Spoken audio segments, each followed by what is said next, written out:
बिस्मिल्लाहिर्रहमानिर्रहीम। अस्सलाम वालेकुम friends, welcome back to my YouTube channel cooked with Tas. उम्मीद करती हूँ आप सब अच्छे होंगे, फिट होंगे और खैर खैरियत से होंगे। तकरीबन शाम के 4 बज रहे थे और मैं सोकर जस्ट उठी ही थी और उसके बाद मैं नमाज़ पढ़ने गई। फिर मैं नमाज़ पढ़ के आई तो अचानक मेरे फ़ोन पे आया एक कॉल, जिसे मैं सुनकर एक खुशी भी हुआ और फिर मुझे इतनी बकाहट होने लगी कि मैं क्या ही बताऊँ।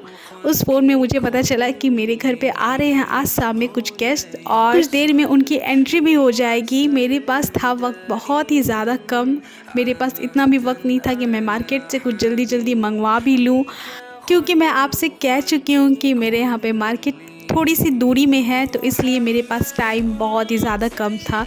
तो फटाफट से मैंने सोचा कि चलो फटाक से खुद ही अपने हाथ पैर हिला के कुछ बना लेती हूँ और ऐसा चीज़ बनाती हूँ कि मैं 2 से 3 दिन आराम से उन्हें स्टोर भी कर सकूं और उन्हें आराम से खिला भी सकूं। और हमेशा की तरह मैं ज़्यादा प्रेफर करती हूँ खाने पीने के सामान ना लाकर ग्रोसरी अपने किचन में अवेलेबल रखूं, ताकि जब भी दिल करे, जब भी कुछ फटाक से बनाना हो या फिर खाने का दिल हो, इंग्रेडिएंट्स तो रहते ही हैं मेरे पास में, फटाक से मैं उसे बनाना शुरू कर। तो ये मेरी थिंकिंग आज काम आ गई और मैं आ गई अपने किचन में फटाक से इस रेसिपी को बनाने, क्योंकि मैंने सोचा कि मैं कुछ ऐसा ट्राई करूं कि 2 से 3 दिन वो आराम से चले और उन्हें घर का कुछ हेल्दी भी मिल जाए और बाहर की चीज़ों से वो बच भी जाएंगे। और घर की चीज़ों में खैर बात ही कुछ और ही होती है, आप बाहर से 1000 चीज़ मंगवा लो पर वो बरकत नहीं रहती जो अपने हाथों से अपने घर की बनी हो। तो इसीलिए मैंने सोचा कि आराम से मैं इसे ट्राई करती। तो बस सारे इंग्रेडिएंट्स को लेकर मैं आ गई अपने किचन में और इंग्रेडिएंट्स तो आपने देखा ही है, लेकिन एक बार मैं फिर से आपको बता देती हूँ कि यहाँ पे मैंने 2 मेजरिंग कप से आटा लिया है और उसके बाद यहाँ पे मैंने लिया है 4 से 5 टीस्पून मैंने सूजी लिया है और उसके बाद मैंने अजवाइन हाफ़ टी स्पून लिया है और उसके बाद मैंने 3 से 4 टीस्पून रिफाइंड ऑयल और साथ में मैंने हाफ़ टी स्पून यहाँ पे 1 टीस्पून यहाँ पे मैंने सॉल्ट लिया है और इन सब को मिक्स करके यहाँ पे मैंने एक टाइट डो रेडी कर लिया है और बस अब मैं इसे बेलना शुरू करूँगी। वैसे मैं आज क्या बना रही हूँ मैं आपको बता देती हूँ। आज मैं बना रही हूँ नमक पारे। सच में आज जिस अंदाज में और जिस टेक्निक में मैं बनाती हूँ, वैसे तो हमेशा पसंद है मेरे घर और मैं हमेशा इसी रेसिपी के साथ में नमक पारे बनाती हूँ, क्योंकि मेरे हाथ की नमक पारे सबको बहुत ही ज़्यादा पसंद आते हैं, मार्केट से भी ज़्यादा। मैं हमेशा बीच बीच में ये बनाती रहती हूँ क्योंकि सबको बहुत ही ज़्यादा यम्मी लगते हैं मेरे हाथों के बने नमक पारे। तो आप भी एक बार इस रेसिपी को ज़रूर ट्राई कीजिएगा।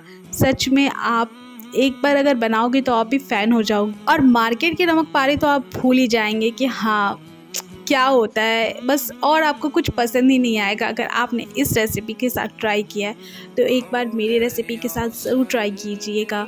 और हाँ, एक सबसे इम्पॉर्टेंट पॉइंट, आप जैसे रोटियां बनाते हैं ना, बस उससे एक थोड़ी सी पतली आपको रोटियां बेलनी है नमक पारे के लिए। हमेशा आप जैसे रोटियां बनाते हैं हम उससे थोड़ी सी पतली हमें रोटियां नमक पारे के लिए हमें बेलना होता है। तो बस इसी टेक्निक के साथ आप भी इसे बेलिएगा। और यहाँ पे मैंने ये शेप भी देना शुरू कर दिया है। ये देखिए बहुत ही मस्त नमक पारे बनकर तैयार होते हैं फ्रेंड्स। तो ट्राई ज़रूर कीजिएगा। आप इसे चाय के साथ में अपने शाम के स्नैक्स के लिए भी ले सकते हो, बहुत ही ज़्यादा यम्मी लगता है। और हाँ, आप सबसे दिल से रिक्वेस्ट है कि अगर आप लोगों को मेरी रेसिपीज़ पसंद आती है और अच्छी लगती है तो फिर आप लोग लाइक और सब्सक्राइब करने में क्यों पीछे हट जाते हो। मैं बहुत ही ज़्यादा मेहनत करती हूँ, मेरे व्यूज़ भी आते हैं, पर आप लोग लाइक नहीं करते हो, पता नहीं क्यों। अगर आप लोगों को मेरी वीडियोस थोड़ी सी भी हेल्पफुल लगती है या फिर आप लोगों को मेरी वीडियोस से रेसिपीज़ से हेल्प मिलती है तो फिर आप लोग लाइक करने से क्यों पीछे हट जाते हो, क्यों सब्सक्राइब करने से पीछे हट जाते हो। अगर अच्छी लगती है तो लाइक कीजिए ना, ताकि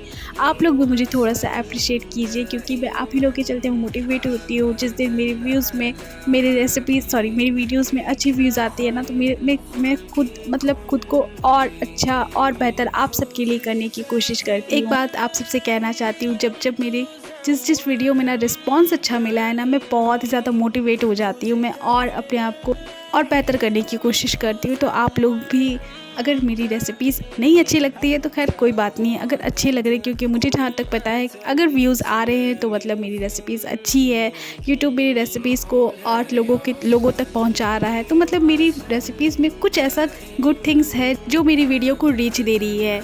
तो मुझे आप सब की सपोर्ट की बहुत ही ज़्यादा ज़रूरत है, क्योंकि मुझे ऐसा लगता है, और जो भी कुकिंग वीडियोस बनाते हैं आई थिंक वो ये चीज़ फील कर सकते हैं कि एक कुकिंग वीडियोस में क्या मेहनत है। एक सिर्फ शूट तक की बात नहीं रह जाती है, क्योंकि मैं ऐसा नहीं कह रही हूँ कि और कैटेगरी में मेहनत नहीं है, बहुत मेहनत लगती है, बट इसमें आपको मेंटली भी मेहनत लगाना पड़ता है और फिज़िकली भी। मेंटली आपको इसलिए अपना दिमाग चलाना पड़ता है क्योंकि आप डायरेक्ट रेसिपी नहीं दिखा सकते यूट्यूब पे, आपको कुछ इस तरीके से रेसिपी दिखाना पड़ता है जो व्यूअर्स को यूज़फुल लगे। इसीलिए आप उसको ऐसा तरीके से दिखाओ कि हाँ, उन्हें ये चीज़ मतलब ट्राई करने में मज़ा आए, वो एक बार उनकी रेसिपी तुरंत ही अट्रैक्ट हो जाना चाहिए।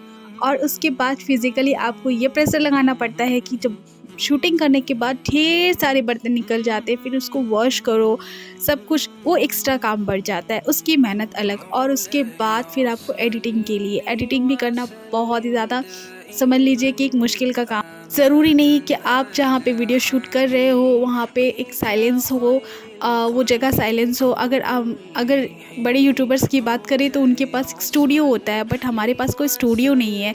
एक छोटा सा किचन है जिसमें हम नॉर्मली घर का भी खाना बनाते हैं, और मैं अपने यूट्यूब्स के लिए भी खाना उसी में बनाती हूँ। तो ऐसा नहीं है कि आप जब बना रहे हो तो वहाँ पे शांत माहौल ही रहे, तो इसीलिए मैं इसमें वॉइस ओवर बाद में करती हूँ। और फिर बाद में करने के लिए भी आसपास आपको शांत रहना चाहिए, शांति होनी चाहिए, ताकि आप वॉइस ओवर कर सको। तो कभी कभी मैं इसके लिए रात में करती हूँ, जब सब सो जाते हैं तब करती हूँ। कभी कभी ऐसा होता है कि मूड ऑफ रहता है तो कभी कभी मैं खुद बहुत टायर्ड हो जाती हूँ, कॉलेज जाना, फिर कॉलेज का वर्क, आप सहमत हो गए कि बीएड में कितनी असाइनमेंट्स लिखनी पड़ती है, तो बहुत सारे वर्क हो जाते हैं, इसलिए मैं बहुत ज़्यादा थक जाती हूँ, जिसके कारण मेरी आवाज़ नहीं निकलती है सही से। लेकिन मैं फिर से खुद को मोटिवेट करती हूँ और एक बड़ी सी स्माइल के साथ मैं इसमें वॉइस ओवर करती हूँ। भले अंदर कितनी ही प्रॉब्लम्स चल रही है, कितने ही टेंशन्स चल रहे हैं, बट उसी में ही मैं आप सबके लिए एक बड़ी सी स्माइल के साथ में वॉइस ओवर कर। थोड़ा सा आपका भी फ़र्ज़ बनता है कि मुझे प्लीज़ मोटिवेट कीजिए। रेसिपी पसंद आती है तो प्लीज़ लाइक करिए और मेरे चैनल को सब्सक्राइब कर दीजिए। तो बातों बातों में मैंने यहाँ पे अपने नमक पारे रेडी कर लिए हैं। अब देख सकते हैं कि कितने क्रिस्प और कितने यमी, जिसे मैं आराम से 2 से 3 दिन स्टोर करके उन्हें खिला सकती हूँ। वैसे ये तो महीनों महीनों तक स्टोर हो जाएंगे, लेकिन मैंने थोड़े कम ही बनाए हैं सिर्फ टाइम की वजह से। लेकिन आप जब भी बनाओगे ना तो ढेर सारे बना के रखना, क्योंकि मैं गारंटी देती हूँ कि फ़र्स्ट टाइम में ही इतनी परफेक्ट बनेगी ना, जैसे अगर मैंने बताया है, अगर आपने same to same step follow किया तो। उम्मीद करती हूँ आज की ये रेसिपी आप सबको पसंद आई है। पसंद आई तो प्लीज़ चैनल को सब्सक्राइब कर दीजिए और वीडियोज़ को भी लाइक कर दीजिए। मिलते हैं अगले नेक्स्ट वीडियो में, तब तक के लिए अल्लाह हाफिज़।